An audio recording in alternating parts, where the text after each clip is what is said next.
Bienvenido, bienvenida al podcast del Derecho Mercantil sin clases, un podcast semanal para estudiantes y estudiosos del derecho mercantil.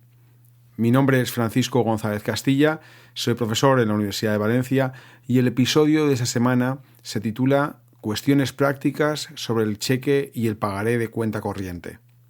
Vamos a comentar algunas características jurídicas del día a día de estos dos instrumentos de disponibilidad de los fondos que tenemos en nuestras cuentas corrientes.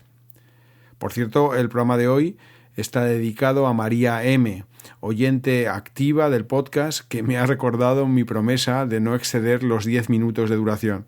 Así que vamos al grano. Todos, aunque no hayamos pasado por un aula de derecho, sabemos que el cheque es un título valor ligado a los depósitos bancarios de dinero.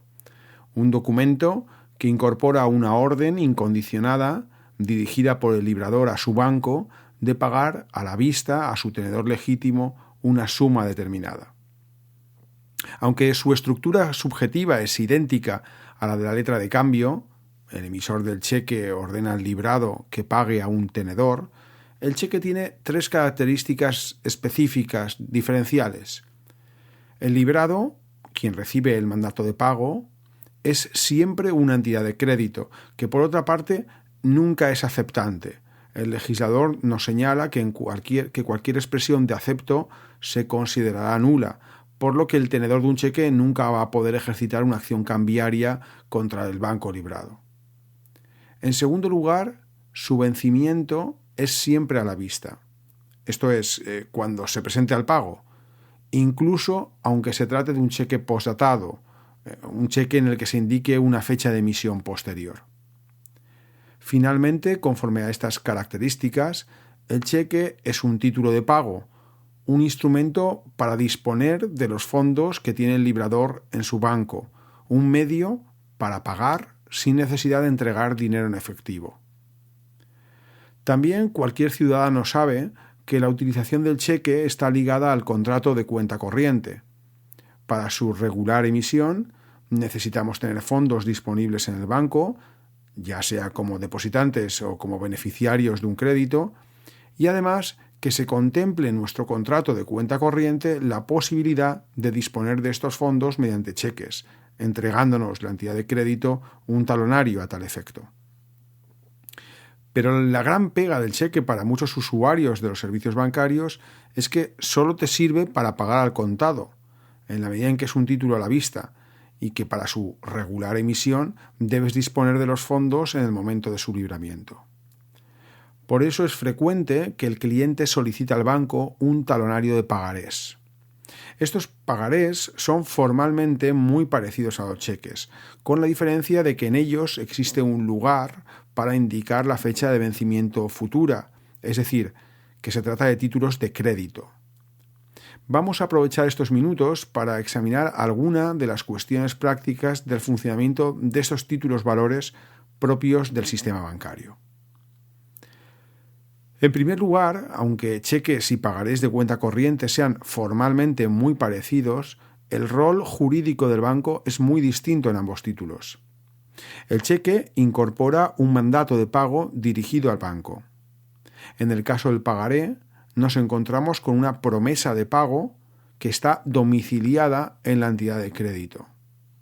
En el cheque, ese banco que aparece normalmente en la parte superior izquierda del talón es un auténtico librado cambiario que tiene una obligación legal de pagar, si hay fondos en la cuenta, tal y como señala el artículo 108 de la Ley Cambiaria y del Cheque Española. Mientras que en el pagaré de cuenta corriente, ese mismo banco que aparece impreso en la misma posición, es solo un mandatario del firmante, y la cuenta corriente de esa sucursal un mero domicilio de pago. En el cheque, la orden que hace el cliente al banco es irrevocable durante el plazo de presentación, 15 días en el caso de cheques emitidos en España y pagaderos en España. Por lo que, aunque su cliente se oponga al pago, el banco está obligado a pagar cuando el tenedor legítimo se lo entregue. Incluso la ley cambiaria especifica que si hay provisión parcial de los fondos, tiene que entregarle el dinero que exista, precepto que, por cierto, los bancos incumplen sistemáticamente en la medida en que, si no hay fondos suficientes, directamente no te abonan el cheque. Probablemente porque no les hace gracia eso de pagar y de no recibir el cheque, aunque el legislador señala que se indicará en el propio título el pago parcial realizado. En el pagaré, el banco no tiene obligación propia de pago. Es un simple comisionista, por lo que podríamos encontrarnos con que quien nos ha entregado el pagaré ordene a la entidad de crédito que no atienda el pago cuando vayamos a cobrarlo en ventanilla. Y en ese caso no tendríamos acción ninguna contra el banco, independientemente de la responsabilidad que el firmante del pagaré tendría frente a nosotros. Otro tema práctico de gran importancia es el de la responsabilidad por el pago del cheque falso o falsificado.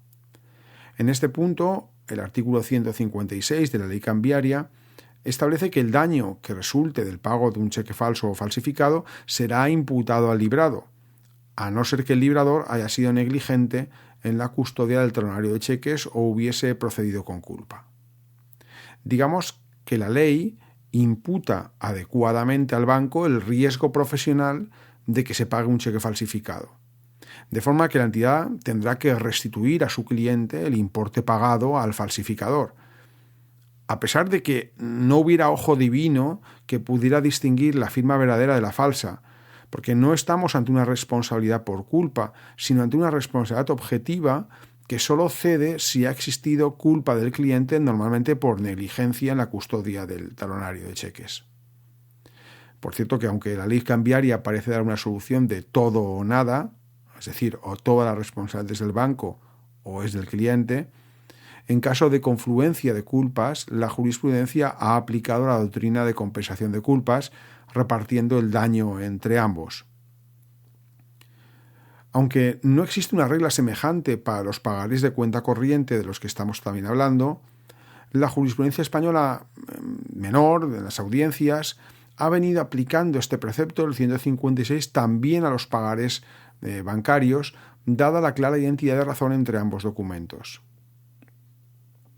Por cierto, otra cuestión por la que mis estudiantes me preguntan es si puede cobrarse un cheque o un pagaré de los que estamos hablando en una oficina bancaria distinta a la de la apertura de la cuenta.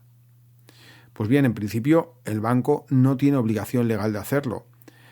Piensa que pagar un cheque por ventanilla en oficina distinta a aquella en la que el firmante tiene una cuenta abierta implica un riesgo, precisamente al no poder comprobar que la firma coincide con la del titular de la cuenta, medida de seguridad necesaria para evitar pagos de documentos a un tenedor ilegítimo o bien documentos que no hayan sido regularmente emitidos.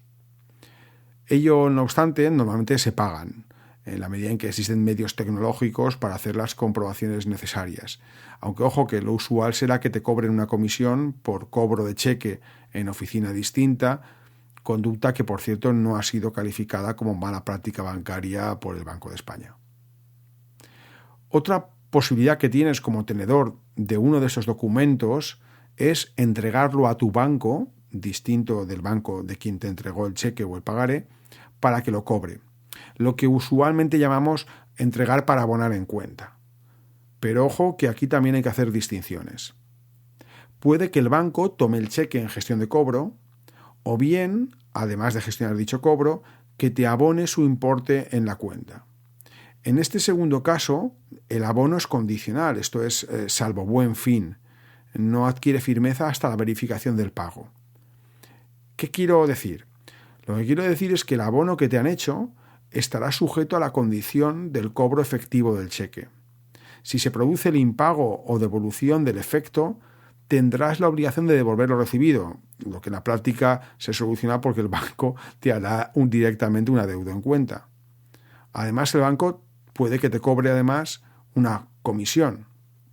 Así que ojo cuando vayas a ingresar en tu banco el pagaré o el cheque que has recibido.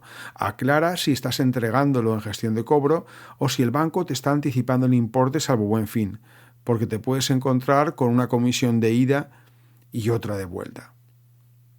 Habría muchas más cuestiones prácticas que comentar: los cheques bancarios, es decir, los librados por el propio banco, el cheque cruzado, los pagarés en garantía, etc.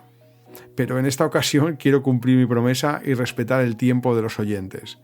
Mi propósito no es agotar paciencias, sino traer semanalmente algunas reflexiones que puedan incrementar tu interés por el derecho mercantil.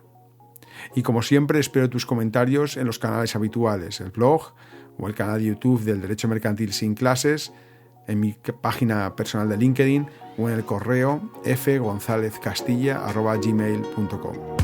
Un saludo y hasta el próximo jueves.